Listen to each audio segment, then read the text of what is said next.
Enzo Fernandez. Lamine Yamal. Oh, Spain by Ferran.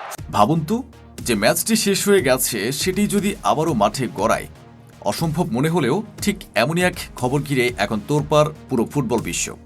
Argentina বনাম Spain, এই মহারণ কি সত্যি আবার হতে যাচ্ছে? আর কেনই বা এমন সিদ্ধান্ত? শেষ পর্যন্ত শুনুন, কারণ এই ঘোষণা ঘিরে রয়েছে বড় চমক। ফুটবল বিশ্বে এখন একটাই আলোচনার বিষয়, আর্জেন্টিনা বনাম স্পেন। সামাজিক যোগাযোগ মাধ্যমে কোটি কোটি ভক্তের তর্ক বিতর্ক আর আবেগ যেন থামছেই না। এই পরিস্থিতিতে ফিফা সভাপতি জিয়ান্নি ইনফান্তিনো দিয়েছেন এক নজিরবিহীন ঘোষণা।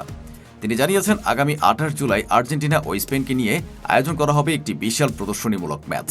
ফিফার ভাষ্য অনুযায়ী দীর্ঘদিনের পর্যালোচনা, ম্যাচ বিশ্লেষণ এবং বিভিন্ন বিভাগের মতামত বিবেচনা করে নেওয়া হয়েছে এই সিদ্ধান্ত। তবে ইনফান্তিনো পরিষ্কার করে বলেছেন, এই ম্যাচের ফল কোনোভাবেই আগের অফিসিয়াল ফলাফল পরিবর্তন করবে না। এই আয়োজনের মূল উদ্দেশ্য একটাই, বিশ্বজুড়ে ফুটবল প্রেমীদের আনন্দ দেওয়া এবং খেলোয়াড় সুলভ মনোভাবকে আরও শক্তিশালী করা।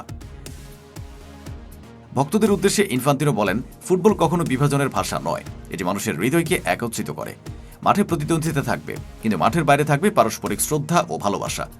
এখন প্রশ্ন একটাই, 28 জুলাইয়ের এই বিশেষ ম্যাচে আবারও কি দেখা যাবে মেসি স্পেন দ্বৈরথের নতুন অধ্যায়, নাকি এটি হবে শুধুই ভক্তদের জন্য স্মরণীয় এক উৎসব? আপনার মতামত অবশ্যই কমেন্টে জানাতে ভুলবেন না।